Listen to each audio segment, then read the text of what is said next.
Qu'est-ce que la chirurgie de l'obésité et comment se déroule-t-elle? Quels sont les différents types de chirurgie de l'obésité?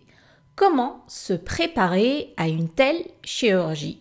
Quels sont les risques? Quel est le suivi psychologique à effectuer avant de perdre du poids? Quelles sont les répercussions physiques, mentales et émotionnelles d'une chirurgie de l'obésité? C'est à ces questions que je vais répondre dans l'épisode du jour. Bonjour et bienvenue dans Désaligné, le podcast qui t'invite à plonger dans des récits doux et intenses à la fois. Je suis Rim, entrepreneur enthousiaste et je suis ta guide dans cette aventure.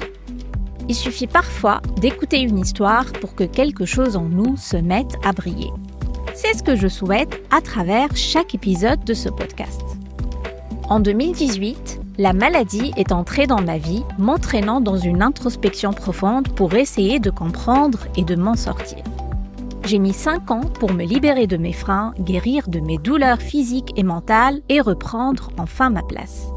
Désaligné, c'est l'exploration de sujets liés à la santé holistique à travers les expérimentations, les défis et les thérapies qui ont jalonné mon parcours.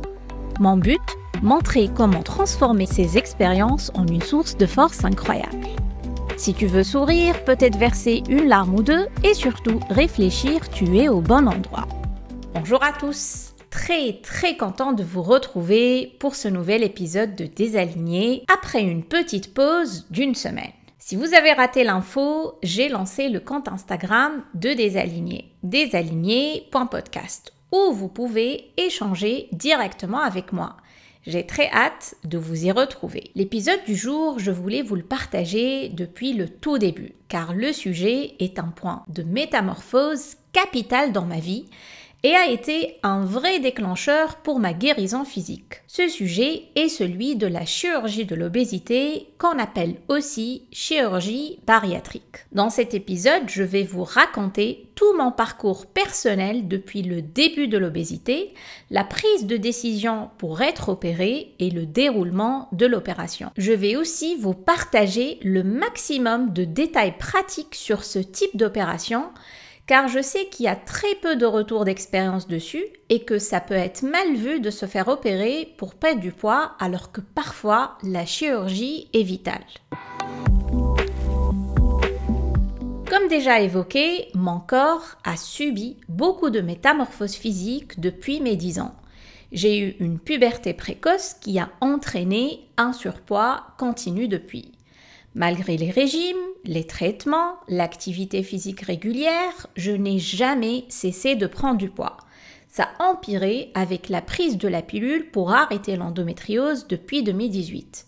J'ai pris 24 kilos en 2 ans. En 2020, à la fin de la première vague du Covid, je suis sortie pour la première fois depuis longtemps. Et en marchant, j'aperçois mon reflet dans une vitre. Et là, c'est le grand choc. Je ne me reconnais pas. Il faut noter que chez moi, je n'avais pas de miroir. Ça faisait des mois que je n'ai pas vu à quoi je ressemblais. Et le confinement n'a pas aidé. Je sentais que j'avais pris du poids avec la sédentarité du confinement, mais jamais j'ai imaginé que ma morphologie avait changé autant. Dans les semaines qui ont suivi, tombe le diagnostic de la polyarthrite rhumatoïde. Et je découvre toutes les incapacités physiques liées à la maladie et les douleurs articulaires handicapantes. Mon sommeil est vite déréglé et je n'arrive plus à dormir la nuit car je fais de l'apnée du sommeil qui me réveille toutes les heures. Ça entraîne un épuisement physique sans précédent, mais je ne lie pas ça à mon poids qui augmentait à vue d'œil. Mes déplacements devenaient de plus en plus difficiles. Je ne pouvais plus marcher au-delà de 10 minutes sans m'essouffler, être trempée de sueur et avoir le cœur qui battait très fort. Au mois d'août, j'avais entamé mon traitement pour la polyarthrite depuis 1 mois et j'étais dans la phase d'attente qu'il fasse effet et que les crises soient derrière moi. Un jour, lors d'un simple contrôle chez mon médecin traitant, je lui parle de mes problèmes de sommeil et de mon épuisement physique intense. Et il me demande de monter sur la balance. La balance indiquait 100 kg. Le médecin m'annonçait que j'avais un IMC de 42,5. J'étais donc en obésité morbide. Quel choc! 100 kg pour 1,53 m, obésité morbide. Mon médecin traitant n'est pas du tout du genre à calculer ces mots. Il me lance: à ce stade-là, vous ne pouvez plus faire marche arrière. Votre corps est en roue libre et vous allez continuer à prendre du poids indéfiniment. Quasiment toutes vos constantes ne sont pas bonnes, je ne vois pas d'autre choix qu'une solution radicale pour perdre du poids. Et là, je lui demande: une solution radicale? Qu'est-ce que ça veut dire? Oui, moi je vous propose de vous faire opérer pour perdre du poids. Le voici le deuxième choc. Passer par la case chirurgie pour perdre du poids. Il m'explique brièvement le principe de la chirurgie d'obésité et me donne 2 noms de chirurgiens qu'il me recommande en me conseillant d'entamer le parcours assez rapidement car ça prend du temps. Je ne comprenais absolument rien à ce qu'il me disait. Voilà donc comment un simple contrôle chez le médecin finit par la réflexion autour d'une éventuelle chirurgie dans les mois qui allaient suivre. Dès que je rentre, j'en parle à mon conjoint et on hallucine tous les deux car on se préparait peut-être à un nouveau combat et qui n'était pas des moindres. Dans les jours qui suivent, j'en parle à mes proches et leurs avis étaient mitigés car ils avaient très peur pour moi. Il y a un point non négligeable à mentionner, c'est que la prise en charge d'un patient atteint d'obésité, en termes de chirurgie mais surtout d'anesthésie, est différente par rapport à un patient avec un poids normal. Car les risques de l'anesthésie sur les fonctions respiratoires mais aussi cardiovasculaires sont plus importants. J'avoue que ça me faisait peur aussi, mais je me disais que si je ne passe pas par la case chirurgie, ce risque ne sera que décuplé au fil des mois et années à venir. Je me renseigne alors en profondeur sur la chirurgie de l'obésité et je découvre tout un monde. Ça me tient à cœur de partager toutes les informations autour de cette chirurgie, car d'une part, elle est peu connue et d'une autre part, 17% de personnes souffrent d'obésité en France et c'est énorme. Certains sont soit dans un déni total par rapport à leur souffrance physique, et d'autres sont vraiment mal dans leur peau, ont des difficultés quotidiennes insurmontables et pensent ne jamais en sortir un jour alors qu'une solution existe. D'autres savent que ça existe mais ont peur de sauter le pas et c'est compréhensible. Bien sûr, il faut remplir certaines conditions physiques et mentales et être réellement prêt à guérir de l'obésité, sinon il ne faut pas envisager un parcours pareil. Ce qu'il faut savoir, c'est que l'obésité est considérée comme une maladie chronique et à un certain seuil, on ne peut plus la guérir spontanément. C'est pour ça que la chirurgie de l'obésité est prise en charge à 100% par la sécurité sociale, à condition d'effectuer un suivi médical spécifique d'au moins 6 mois avant l'opération. La chirurgie est réservée aux personnes de 18 à 60 ans qui ont un IMC de plus de 40 ou plus de 35 avec une complication associée comme un diabète de type 2 ou le syndrome de l'apnée du sommeil. Le parcours de 6 mois sert à faire une panoplie d'examens médicaux et de suivi psychologique et diététique afin de préparer l'intervention car il faut être prêt à vivre dans un nouveau corps assez rapidement et adopter aussi de nouvelles règles alimentaires et d'hygiène de vie pour ne pas mettre sa santé en danger, etc. Vu ma condition physique et mes pathologies, j'ai pu obtenir un premier rendez-vous sans problème vers début août, avec l'un des 2 chirurgiens recommandés par mon médecin traitant. Il faut noter qu'il existe 37 centres publics spécialisés dans la prise en charge de l'obésité, qu'on appelle CSO, et des centaines d'établissements de santé partenaires qui, eux, sont privés. Mais la prise en charge par la sécurité sociale reste la même. La différence entre les deux, c'est bien sûr le délai des rendez-vous et le fait que dans les centres privés, il faut avancer les frais avant d'attendre le remboursement. Pour ma part, je ne me voyais pas attendre 6 mois pour entamer un parcours de 6 mois minimum avant d'être opéré. J'ai donc opté pour un établissement privé près de chez moi. Le premier rendez-vous se passe plutôt bien et il avait pour but qu'on me présente tout le parcours avant l'opération et que le chirurgien puisse avoir les premières informations concernant mes motivations, l'état de ma santé, mais aussi mon désir ou pas d'avoir un enfant. Ce détail était important car l'obésité morbide ne me rendait pas éligible à une PMA.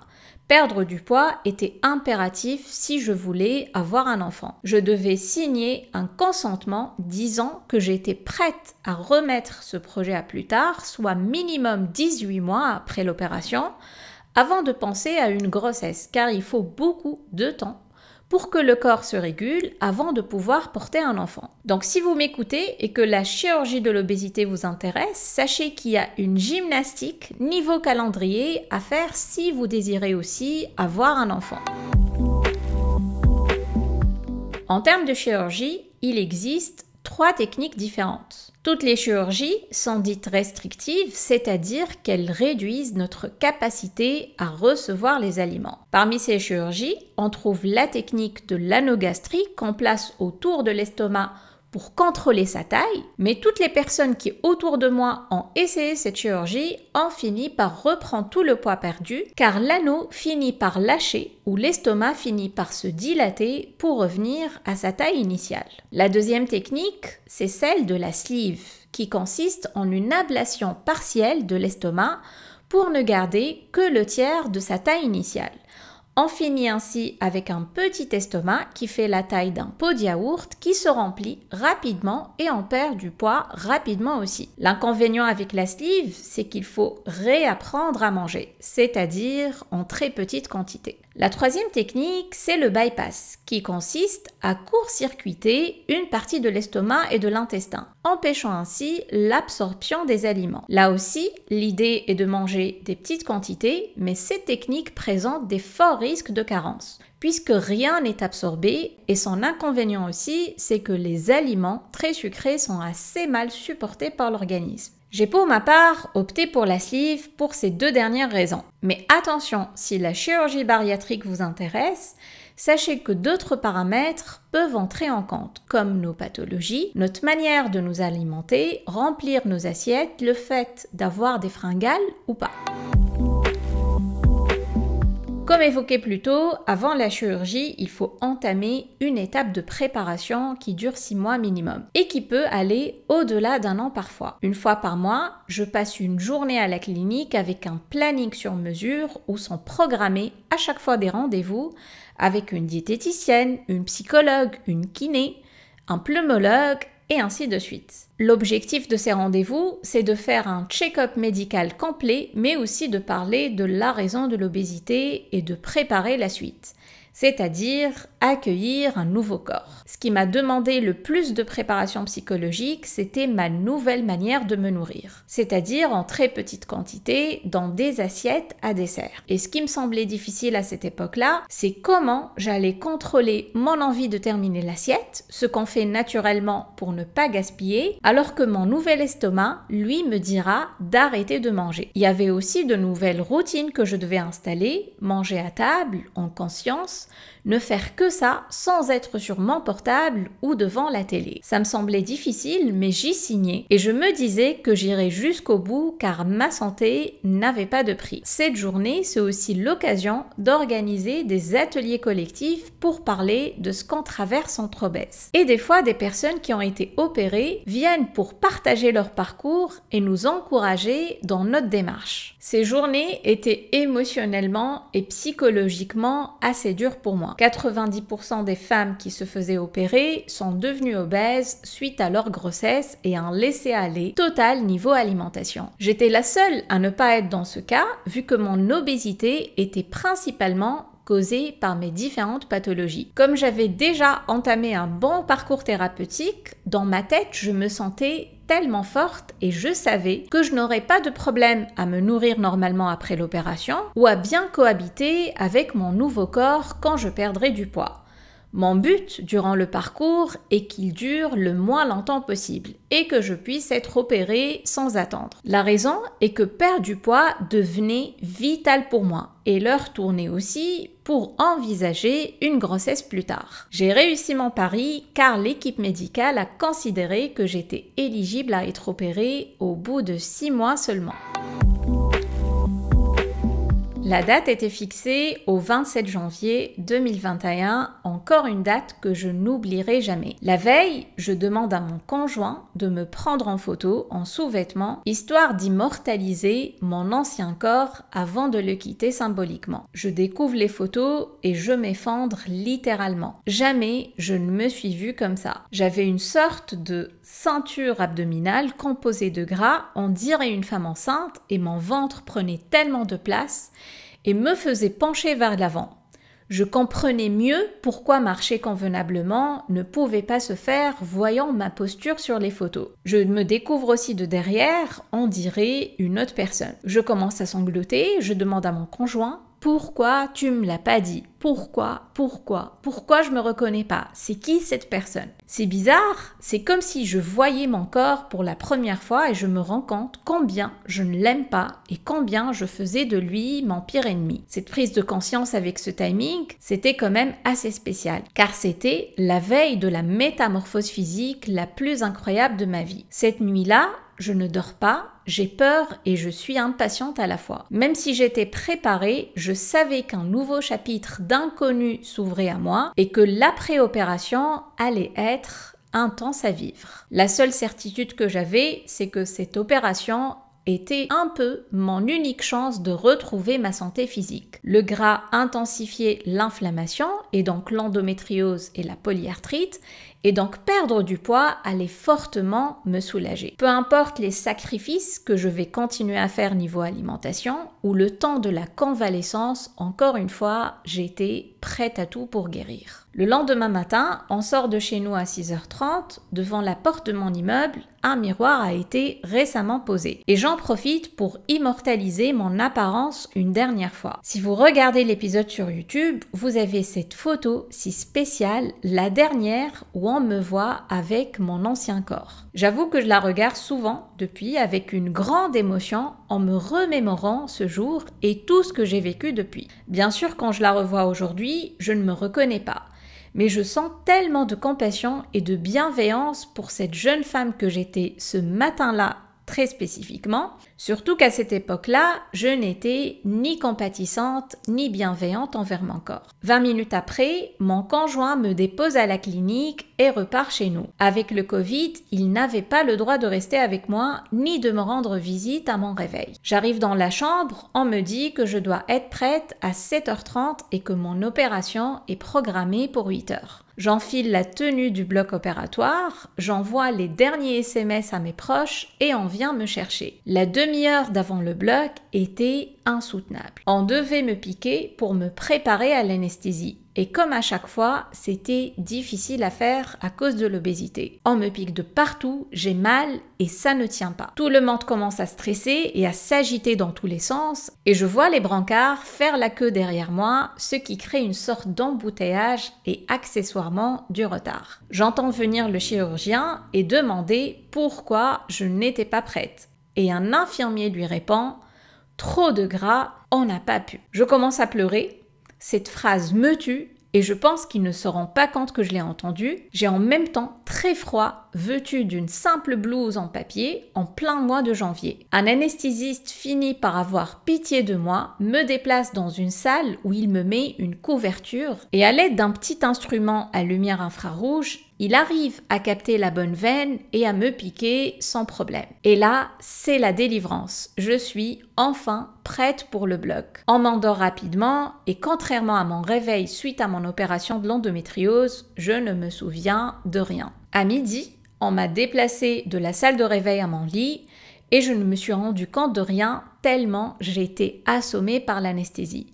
J'ai dormi sans pouvoir ouvrir les yeux jusqu'à 18h. À 18h, je suis réveillée par le chirurgien qui vient me voir. Il me dit que tout s'est bien passé, qu'ils ont réussi à faire tout ce qu'ils voulaient, mais que je devais être réveillée et déjà marcher pour que le sang commence à circuler. Je demande à récupérer mon portable et là je trouve des dizaines d'appels de mes proches et je réalise qu'ils sont restés sans nouvelles pendant quasiment 10 ans. Je les appelle, je les rassure, puis j'essaie de bouger et de découvrir mes cicatrices. J'en avais déjà 5 et là je vois que j'en avais 3 de plus. Je me lève après pour aller dans la salle de bain et découvrir l'allure de mon ventre. Je trouve qu'il a un peu dégonflé, mais j'ai tellement mal, surtout que l'anesthésie commençait à bien s'estomper. Le lendemain matin, j'avais déjà bien récupéré et place donc au premier petit déjeuner post-sleeve. Un petit déjeuner composé de liquide à 100% comme tout ce que j'allais manger dans le mois qui allait suivre. Le temps que mon estomac s'habitue et que je puisse passer à la nourriture solide. Le petit déjeuner se passe sans problème, je prends tout mon temps pour ravaler avec quand même une petite peur que ça ne passe pas ou que je vomisse derrière. Et je me dis, waouh! C'est le premier petit déjeuner avec mon nouvel estomac dans mon nouveau corps. Mon mari vient me chercher en début d'après-midi et à partir de ce jour-là, j'ai entamé un parcours de convalescence un peu particulier car je devais apprendre à vivre et à manger avec un nouvel estomac. Je ne le savais pas encore, mais ma perte de poids allait être spectaculaire et un an plus tard, j'allais avoir un nouveau corps. Un corps que je ne connaissais pas du tout car il correspondait à celui de mon adolescence et je n'avais aucun souvenir de ce dernier. Voilà, l'épisode du jour est maintenant terminé. Si la chirurgie de l'obésité est quelque chose qui vous intéresse et que vous avez des questions, je me tiens bien évidemment à votre disposition. Je tiens quand même à alerter sur un point car chaque parcours est unique et le mien s'est fait dans des circonstances de santé et de psychologie très particulières. Beaucoup de femmes obèses souffrent mais ne se sentent pas du tout prêtes à faire ce pas et c'est légitime. D'autres se font opérer et reprennent du poids derrière, car la vraie cause de l'obésité n'a pas été réellement traitée. Dans l'épisode qui va suivre, je vous raconterai comment se passe la convalescence après une sleeve et quelles sont les règles à adopter pour un rapport sain à l'alimentation et surtout pour ne pas reprendre du poids derrière. Vous saurez aussi comment j'ai vécu l'incroyable métamorphose de mon corps et le regard que j'entretiens sur ce dernier depuis. Comme d'habitude, je m'impatiente de vous raconter tout ça. Et comme d'habitude, j'attends d'échanger avec vous sur l'épisode du jour et sur le podcast en général. N'hésitez surtout pas, je vous attends sur Instagram. Il ne me reste qu'à vous dire à très bientôt!